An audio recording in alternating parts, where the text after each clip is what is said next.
Welcome friends, welcome to my YouTube channel neat Sansar. आज हम कक्षा 12वीं के अध्याय 15 जो कि हैं जैव विविधता एवं संरक्षण चैप्टर का एनसीईआरटी को लाइन टू लाइन रीडिंग करेंगे, जो कि आपके नीट के लिए बहुत ही महत्वपूर्ण रहने वाला है। तो चलिए शुरू करते हैं हमारा आज का चैप्टर। तो यहाँ पर हमें सबसे पहले जो बात ध्यान रखनी है वह है कि यहाँ पर बताया जा रहा है कि यदि आकाश गंगा से कोई अन्य ग्रही यानी एलियन आया होगा तो उसको हमारे जीवन की सबसे पहले जो बात अचंभित करेगी वह शायद हमारे जीवन की अति विशाल विविधता होगी।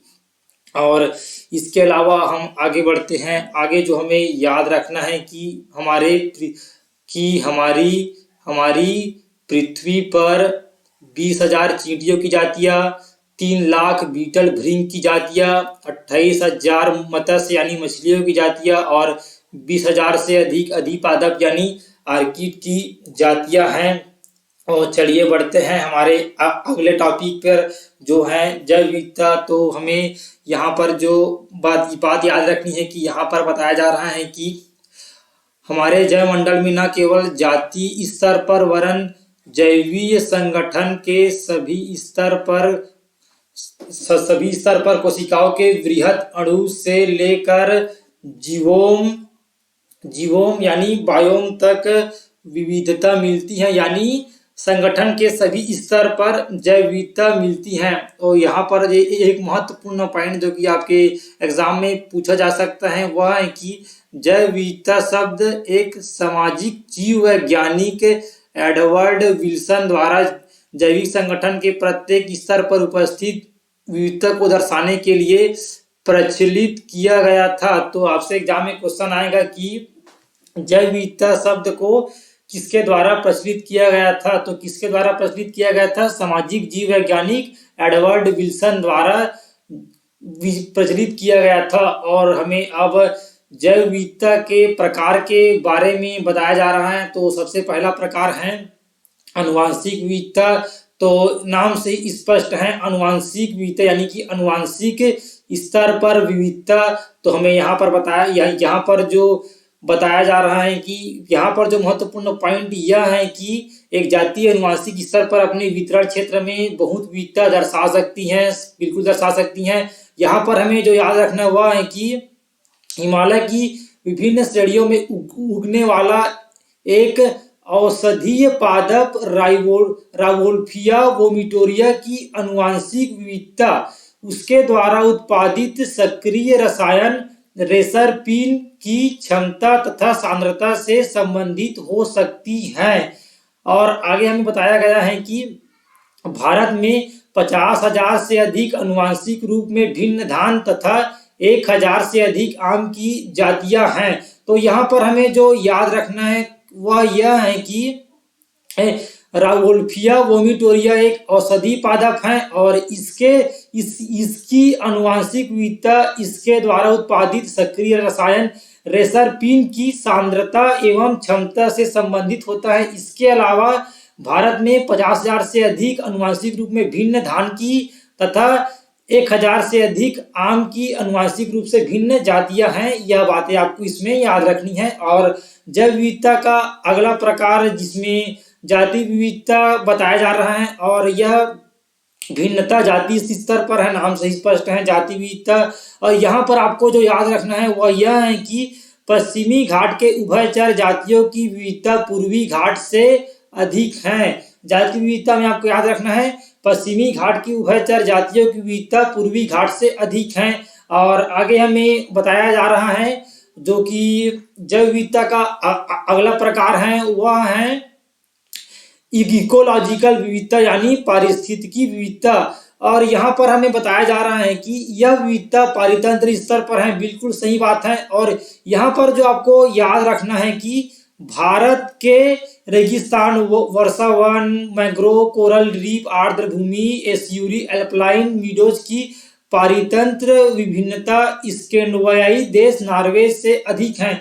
आपको यहाँ पर सिंपली बात यह याद रखनी है कि भारत की जैव विविधता भारत की जैव विविधता स्कैंडिनेवियाई देश नॉर्वे से अधिक है, यही आपको याद रखनी है।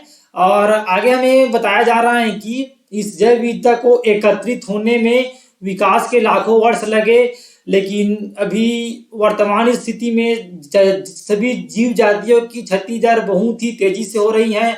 और बताया जा रहा है कि इस संपदा को हम 2 शताब्दी से भी कम समय में खो सकते हैं यदि जातीय क्षति इसी दर से जारी रहे तो। इसीलिए वर्तमान स्थिति में जैव विविधता एवं इसका संरक्षण एक अत्यावश्यक महत्वपूर्ण अंतर्राष्ट्रीय पर्यावरण मुद्दा बन चुका है।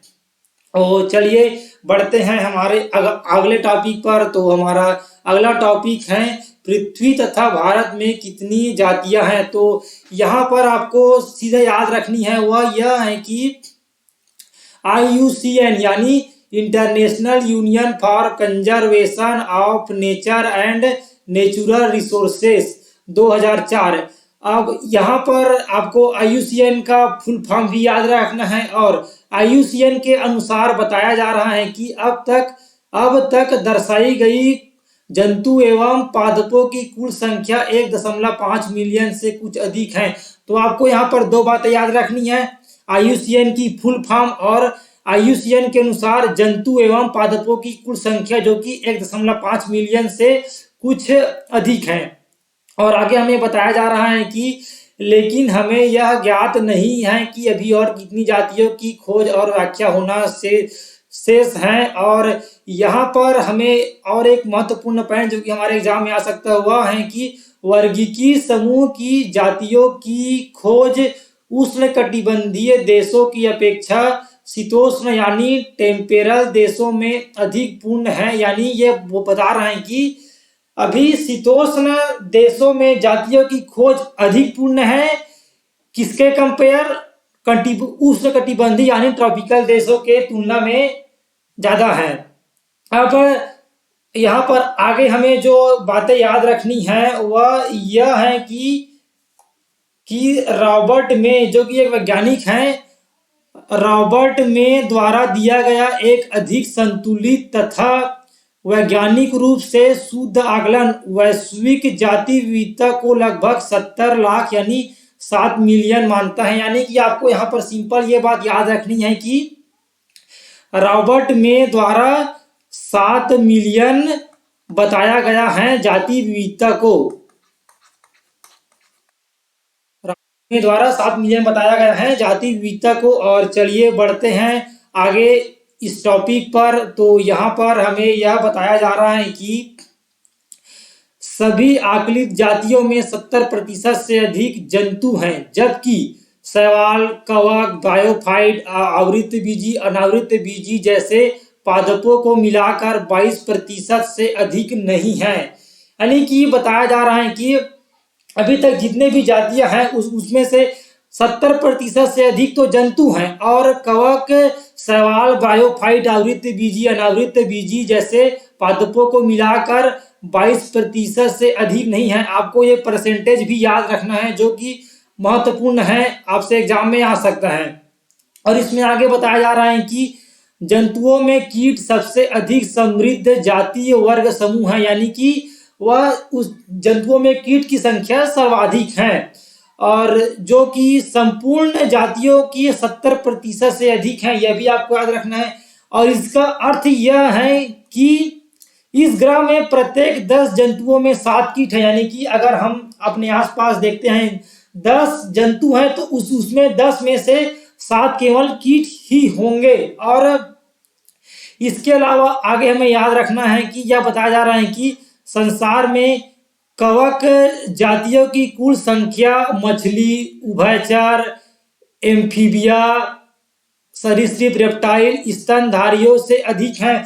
आपसे एग्जाम में क्वेश्चन आएगा, उसमें आपको दिया रहेगा कवक, मछली, उभयचर, रेप्टाइल, स्तनधारी, तो पूछेगा कि इसमें सबसे ज्यादा जैव विविधता किसकी है, तो आपको आंसर करना है कवक की। ये आपसे एग्जाम में क्वेश्चन आ सकता है। और चलिए बढ़ते हैं आगे। तो आगे हमें चित्र में कुछ बताया गया है। यहाँ पर सबसे पहले अकशेरुकी हैं जिसमें से कीट देख सकते हैं सबसे ज़्यादा हैं, और उसके बाद यहाँ पर अन्य प्राणी समूह क्रस्टेशिया और मोलस्क यहाँ पर कशेरुकी में बताया गया है। मछली, उभयचर, सरीसृप, पक्षी और स्तनधारी। मैं इसका ट्रिक आपको एक अलग से वीडियो में दूंगा जिससे आप इसको आसानी से याद कर पाएंगे। तो चलिए बढ़ते हैं आगे।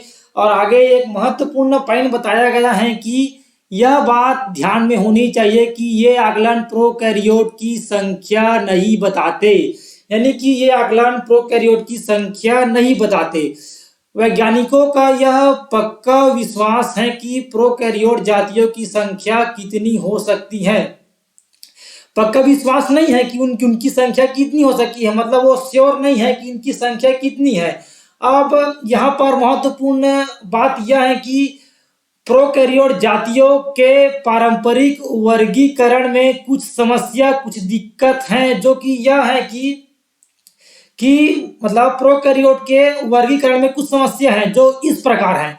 पारंपरिक वर्गीकरण के तरीके सूक्ष्म जीवों को पहचानने के लिए उचित नहीं है, यानी कि जो हमारे पास अभी जो तरीके हैं जीवों को वर्गीकृत करने के, जो पारंपरिक तरीके हैं, वह सूक्ष्म जीव प्रोकैरियोट को पहचानने के लिए उचित नहीं है। इसके अलावा जो एक और पॉइंट आपको याद रखनी है कि बहुत सी जातियां प्रयोगशाला में संवर्धन योग्य नहीं हैं। और इसके अलावा आपको जो बात याद रखनी है कि वह यह है कि इन जातियों को समझाने के लिए जैव रासायनिक अथवा आणविक तरीके अपनाते हैं, तब इनकी विविधता लाखों में पहुंच सकती है। आपको यहाँ पर 3 बातें याद रखनी है कि प्रोकैरियोट को वर्गीकृत करने में दो समस्या हैं कि दो समस्या इस प्रकार हैं कि पहला है पारंपरिक तरीके इनको सूक्ष्म जीवों को पहचानने के लिए उचित नहीं है। इसके अलावा बहुत सी जातियां प्रयोगशाला में संवर्धन योग्य नहीं है।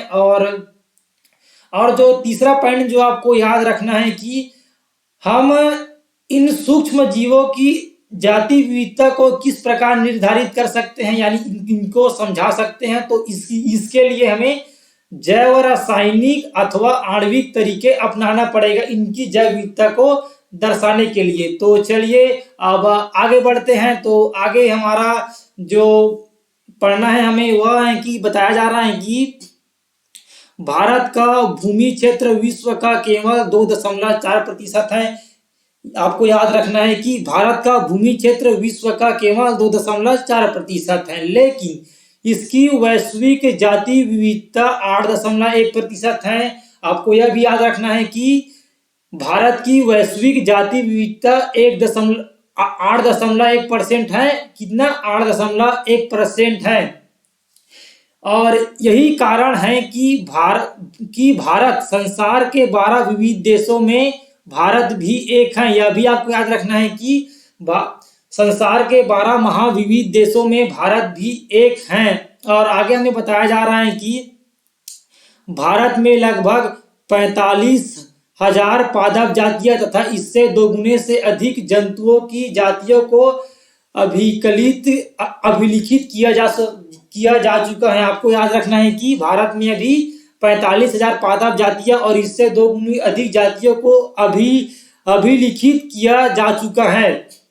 अब हमें बताया जा रहा है यहाँ पर आगे जो आपको याद रखना है कि यह बताया जा रहा है कि रॉबर्ट मे के वैश्विक आकलन को स्वीकार करें तब अभी कुल 22% जातियों की ही खोज हुई है।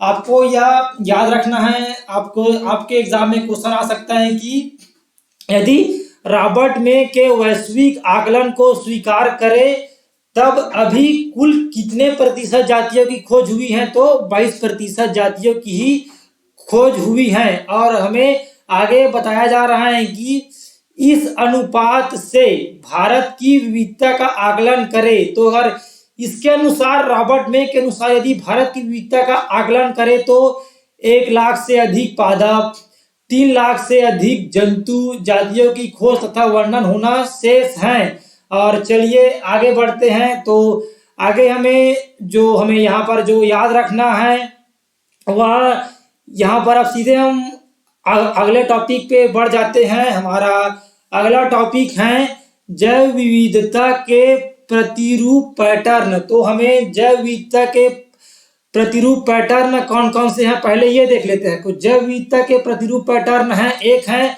अक्षांशीय प्रवणता और दूसरा है जातीय क्षेत्र संबंध और आगे जो है वह यह है कि आगे हैं और आगे बस ये दो हैं। और यहाँ पर हम एक और चीज भी ऐड कर सकते हैं, वह यह कि अक्षांशीय और एक और अक्षांशीय और